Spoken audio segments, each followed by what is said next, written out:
y ahí fue cuando nació en esos tiempos su hijo Roberto. De su vida personal puedo decir que Roberto fue el único miembro de mi prole que no heredó mi baja estatura, pues debe medir entre 1,73 y 1,74 metros de estatura. Se casó con Kim Bolívar, una linda muchacha con la que tuvo a Robbie y Tamara, 2 miembros más del conjunto llamado los 12 mejores nietos del mundo.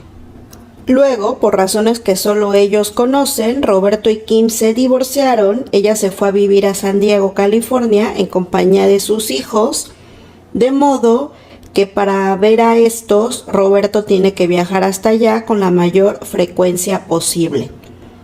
Roberto volvería a casarse algunos años después con Chantal Andere, como lo he narrado en estas páginas.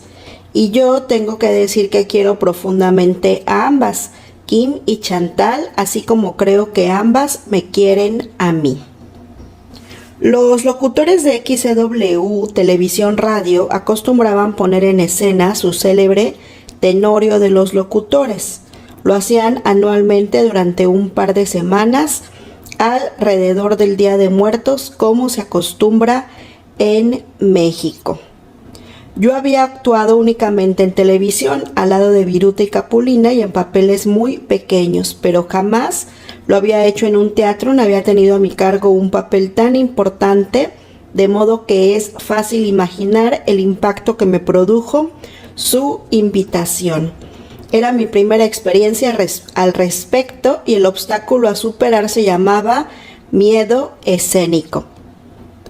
No puedo terminar la narración de esta anécdota sin mencionar a 2 destacadas actrices con las que tuve el honor de alternar. Doña Isabelita Blanc, estrella de larga trayectoria en los escenarios, y la bellísima Silvia Derbez, protagonista de múltiples telenovelas. Algún tiempo después, las relaciones entre Viruta y Capulina empezaron a andar bastante mal, al grado de que llegó el momento en que Capulina le dijo de manera abrupta a su compañero: la gente se ríe conmigo, lo cual significa que yo soy la parte más importante de la pareja. Por lo tanto, yo debo ganar más que tú. ¿Qué tanto más?, preguntó Viruta con una inesperada tranquilidad, reveladora de que ya veía venir algo así y de que estaría dispuesto a negociar. Digamos que yo gane 60% y tú 40%. De acuerdo, respondió Viruta con la misma tranquilidad, y así se hizo de ahí en adelante. La agencia de publicidad se mostró vivamente interesada en que continuara el programa Cómicos y Canciones, aún sin Viruta, lo que se logró sin problemas. El proyecto incluía al escritor, que era yo.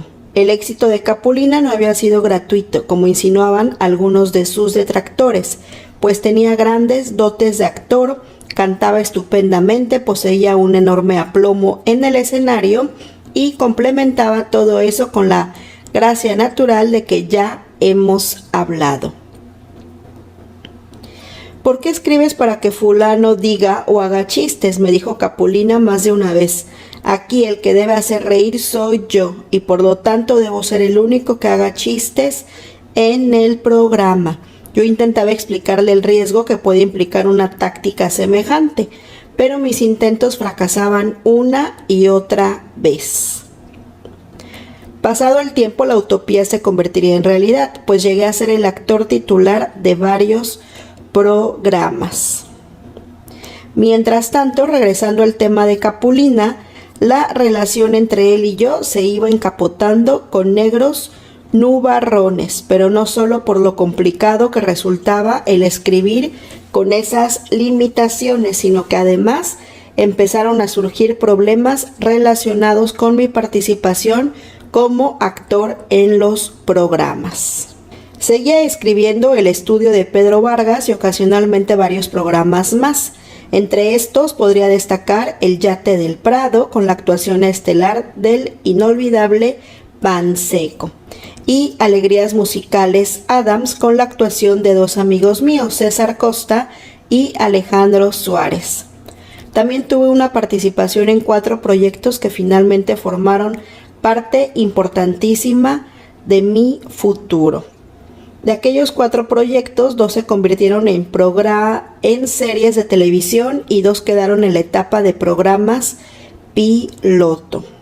Tiempo atrás yo había empezado a escribir una comedia para teatro, sin embargo había varias razones que me impedían terminarla. Primera, la falta de capital para intentar ponerla en el escenario.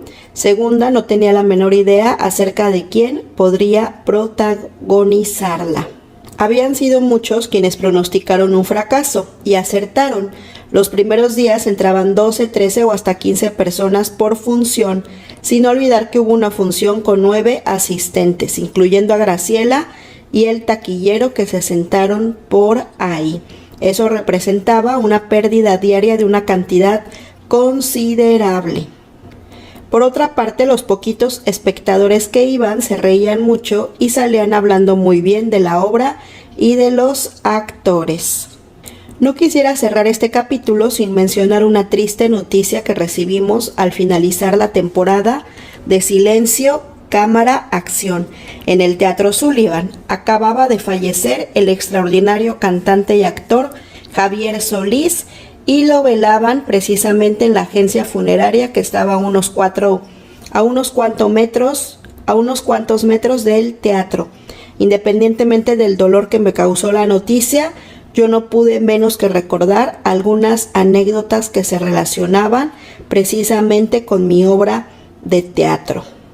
A petición de un productor de cine, yo había escrito tiempo atrás un argumento cinematográfico destinado a unir a 2 grandes estrellas, Tintán y Javier Solís. Capítulo 7. De los hermanos de mi mamá solo permanecían con vida mis tíos Ramón y Fernando. Yo congeniaba más con mi tío Ramón, quien había sido boxeador, jockey del hipódromo, poeta, enamorado, inspector de aduanas, ameno charlista, monaguillo, masón, político, alburero, simpático, irresponsable, filatelista y algunas cosas más. Era, por supuesto, el más pobre de la familia, muy bajo de estatura, algo así como unos 55 metros, pero extraordinariamente bien parecido. Esto último ligado a su simpatía y amenidad. Poco después me sometí a otra intervención quirúrgica que supuestamente debía corregir la desviación de mi tabique nasal, pero que en eso de corregir desviaciones resultó menos eficiente que un semáforo descompuesto. Luego, en mayo de 1968, vino lo peor, el diagnóstico de que mi mamá tenía un tumor canceroso en el páncreas, lo que vaticinaba que sin alternativa alguna su vida no se prolongaría más de 8 a 10 meses a partir del anuncio. Y el pronóstico se cumplió cabalmente, pues mi madre falleció el 22 de diciembre de ese año, 1968, después de que se le aplicaran poderosas drogas que mitigaban el dolor, pero que simultáneamente hacían que fuera menguando el funcionamiento de ese cerebro que tan magníficamente había destacado siempre. Apenas 80 días antes de que llegara aquel triste final, se presentó el acontecimiento que haría estremecer al país, el tristemente célebre 2 de octubre de 1968. Muy poco después de los lamentables acontecimientos del 2 de octubre, la Ciudad de México fue sede de los Juegos Olímpicos del 68, magno evento que, según al decir de algunos, debía haber sido cancelado como una forma de expresar el dolor que había dejado la tragedia de Tlatelolco. Como lo había mencionado anteriormente, el remate de ese compulsivo año de 1968 fue el fallecimiento de mi mamá. Capítulo 8. A principios de 1969 recibí una llamada telefónica de Sergio Peña. Oye, che, Pirito, me dijo con ese acento cubano que conservó toda la vida. Necesito verte con urgencia. ¿Cuándo y dónde? Dentro de 5 minutos aquí en la instalaciones del Canal 8. ¿Tú sabes dónde están? Sí sabía dónde estaban dichas instalaciones. Pues había sido extensamente publicado que Televisión Independiente de México había adquirido los estudios San Angelín para adaptar sus foros cinematográficos a foros de TV y me sería fácil llegar a dicho lugar. Lo que no resultaba tan fácil era aquello de que pudiera yo llegar en 5 minutos como me había pedido. Bueno, chico, dijo con una sonrisa, tómate el tiempo que necesite. Yo no voy a salir de aquí, mi socio. Lo primero que me encargó fue que escribiera una serie humorística en la que el protagonista fuera uno de esos tipos que se meten en todo para defender a los más necesitados. Y muy poco después ya me encontraba en el foro grabando la serie, el primero de cuyos capítulos sería aquel que había escrito como prueba. La serie contó con un ingrediente más, un ingrediente que yo compararía con un aderezo de óptima calidad. Me refiero a la inclusión de ese genio de la canción vernácula que se llamó Chava Flores, que se sigue llamando, diría yo, pues sus canciones prevalecen en todos los ámbitos. Mientras tanto, también me encargaron la elaboración de un guión para todo el programa de inauguración del Canal 8, el cual habría de tener una duración de muchas horas. Capítulo 9. Mis hermanos ya habían planeado el viaje cuando me invitaron a participar en él.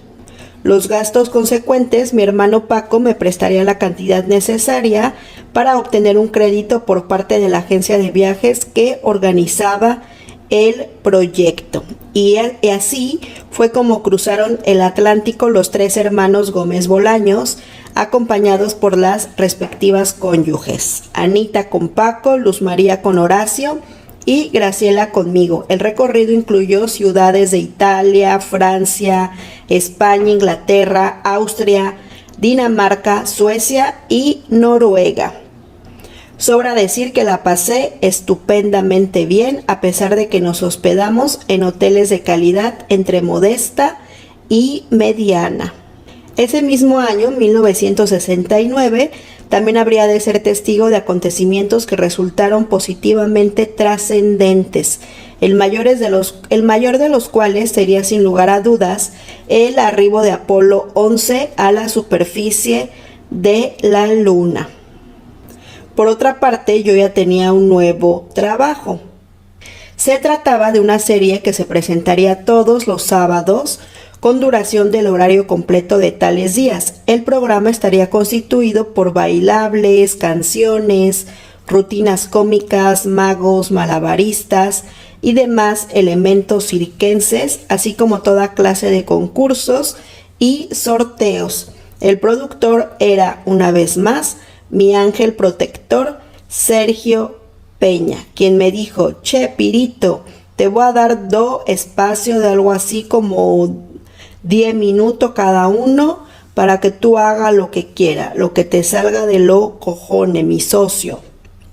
Y no sé de dónde precisamente, pero sí me salió algo, porque lo que hice fue el preámbulo de sucesos que finalmente resultaron sobresalientes para mí, pues uno de mis espacios fue ocupado por la mesa cuadrada, que era algo así como una parodia de los programas de mesa redonda.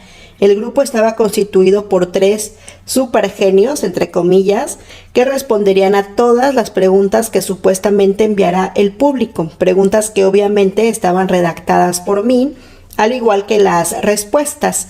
Y los pseudogenios éramos Rubén Aguirre, a quien desde entonces bauticé como Profesor Girafales, Ramón Valdés, hermano de los famosos Tintán y el Loco Valdés, al cual puse el nombre de ingeniero Ramón Valdés, tirado al anís en razón de que representaba un borrachín, y yo con el nombre y las características del doctor Chapatín, para lo cual usé la peluca, los bigotes y todo lo que había confeccionado para el personaje que iba a hacer en el hotel de Kipi, que se había eliminado tiempo antes. Solo le añadí algo que después despertaría la curiosidad de más de un espectador: la bolsita de papel del doctor Chapatín. Las preguntas de las respuestas de las supuestas cartas eran leídas por Aníbal de Mar, aquel comediante cubano que había sido compañero del gran Tres Patines. Había también una secretaria representada por la simpática Bárbara Ramson.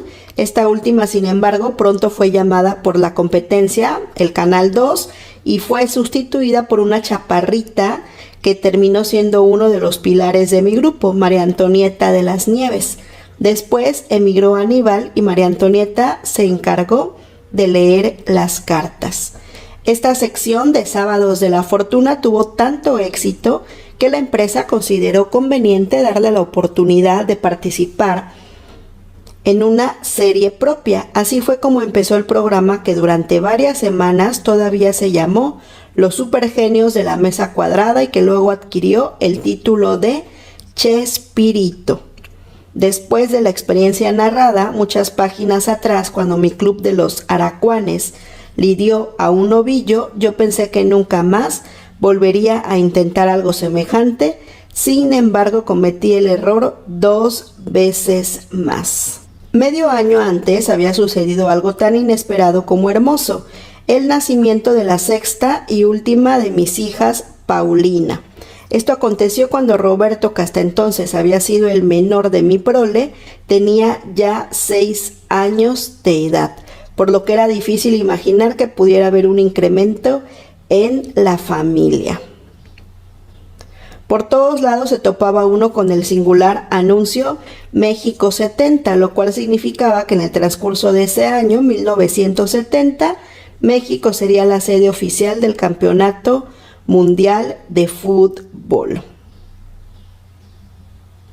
En ambos mundiales, 70 y 86, la sede fue obtenida gracias al entusiasta y poderoso esfuerzo de un hombre, Emilio Azcárraga Milmo, quien contó además con la colaboración del estupendo equipo que se hizo cargo de los complicadísimos detalles de tecnología, logística, diplomacia y demás.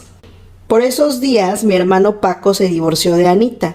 La separación, como sucede en algunos casos, resultó benéfica tanto para ellos como para sus 4 hijos, pues la relación matrimonial llevaba tiempo de mostrar enormes desajustes de compatibilidad.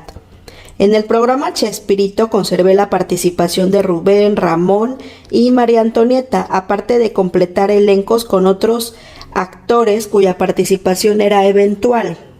Dicen que las adversidades suelen ser productivas, y yo lo creo así, pues como consecuencia de haber sufrido aquella adversidad, la eliminación de la mesa cuadrada, surgió la necesidad de crear algo nuevo que entrara en sustitución de dicho sketch. Y entonces fue cuando recordé aquel personaje que había sido rechazado por muchos comediantes, el Chapulín Colorado.